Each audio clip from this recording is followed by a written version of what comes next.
गाँव में विमला नाम की एक औरत रहती थी जिसके दो बेटे थे। पहला बेटे का नाम रवि था और दूसरे बेटे का नाम किशन था।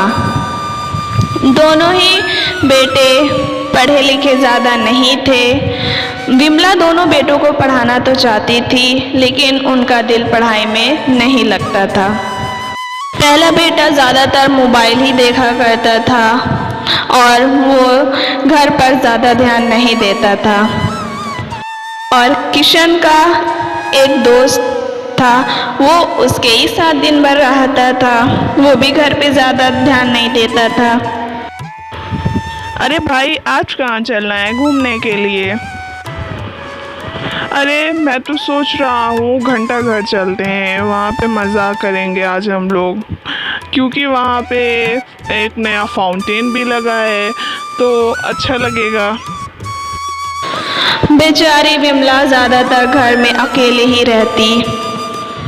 अरे मेरे दोनों बेटे तो बाहर ही घूमा करते, एक को मोबाइल से छुट्टी नहीं और दूसरा को दोस्त से छुट्टी नहीं। मैं क्या करूं, मुझे कुछ समझ में नहीं आ रहा।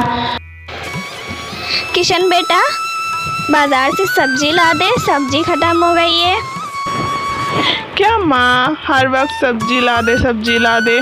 मुझे कोई काम नहीं है, मैं जा रहा हूँ अपने दोस्त के साथ घंटा घर घूमने, मैं नहीं ला सकता। दोनों बेटे घर का काम भी ना करते और ना ही अपनी माँ को पैसे देते, लेकिन फिर भी विमला दोनों बेटों से बहुत प्यार करती थी।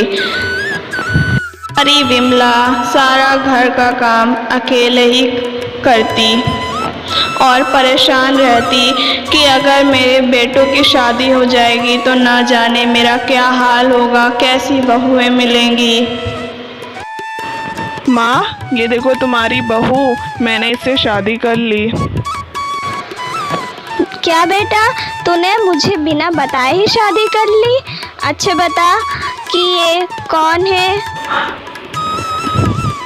माँ, जो हमारे गांव के पास एक गरीब रहता है, ये उसी की लड़की है। क्या तूने एक गरीब लड़की से शादी करी? तुझे और कोई लड़की नहीं मिली थी? मुझे बताता, मैं हजारों लड़की तेरे लिए ले आती। इस गरीब लड़की से ही तूने क्यों शादी की? माँ, अगर ये गरीब है तो क्या हुआ, दिल की तो ये बहुत अच्छी है और मुझसे बहुत प्यार करती है। माँ, ये आपका बहुत ख्याल रखेगी। बेचारी विमला की छोटी बहू दुखी रहती कि सारा काम वो करती, उसके बाद भी उसे कोई नहीं मानता।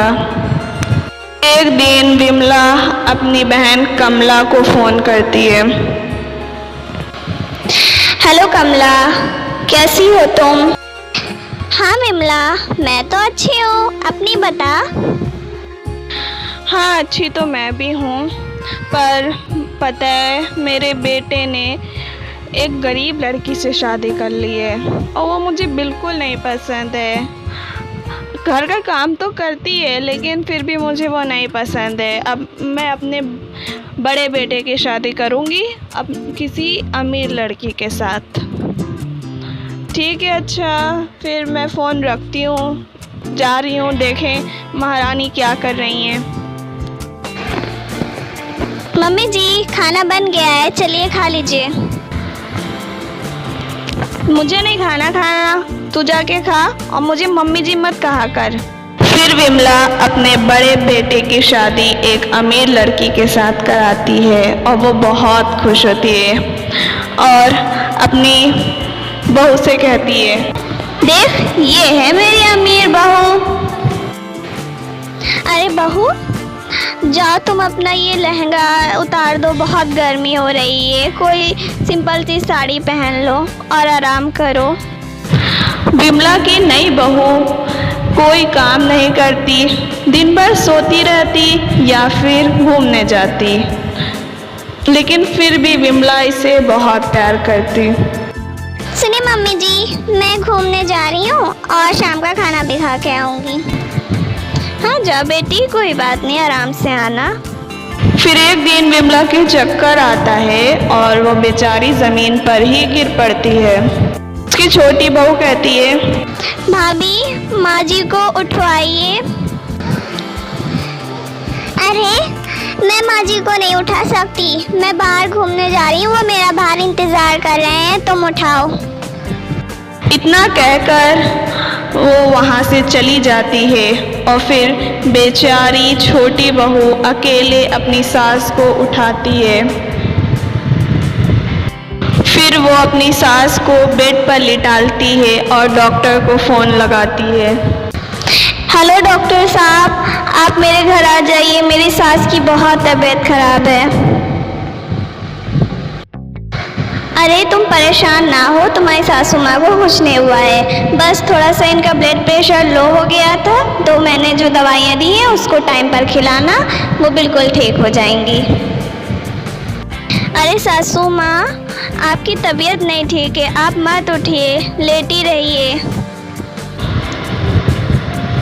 फिर विमला को ये पता चल जाता है कि जिसे वो बहुत प्यार कर रही थी वो बहू इससे बिल्कुल भी प्यार नहीं करती है, और जिसे वो इतना नफ़रत कर रही थी वो उसको इतना प्यार करती है, वो उसकी बहुत सेवा करती है। फिर उससे ये पता चल जाता है कि अमीर और गरीब होना ये कोई बुराई नहीं है।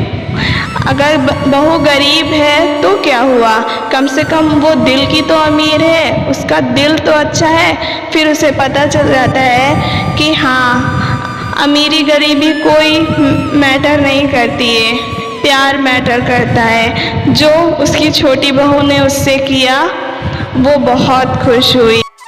बहू मुझे माफ़ कर दो, मैंने जो तुम्हारे साथ किया वो बहुत गलत किया, मुझे ऐसा नहीं करना चाहिए था, मुझे तुम दोनों में फ़र्क नहीं करना चाहिए, अमीरी और गरीबी कुछ नहीं होती है, तुम बहुत अच्छी, तुमने मेरा बहुत ख्याल रखा, जब से तुम आई हो सारा घर का काम किया और मैं तुम्हें चिल्लाती रही, मुझे माफ़ कर दो। नहीं सासू माँ, आप माफ़ी क्यों मांग रही हैं? कोई बात नहीं, जो आपने किया मैंने कभी बुरा नहीं माना आपकी बातों का।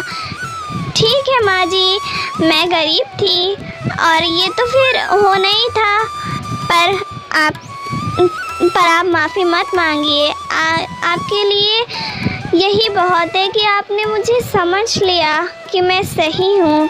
माँ जी, मुझे आज बहुत खुशी हुई कि आप मुझसे भी प्यार करने लगी। इस कहानी से हमें ये शिक्षा मिलती है कि हमें कभी भी गरीबी और अमीरी में फ़र्क नहीं करना चाहिए। गरीबी और अमीरी इंसान का व्यक्तित्व नहीं तय करती है। इंसान खुद से गरीब या अमीर नहीं बनता, परिस्थिति उसे बनाती है। तो हमें सबको एक समान दर्जा देना चाहिए और सबको एक समान मानना चाहिए। धन्यवाद।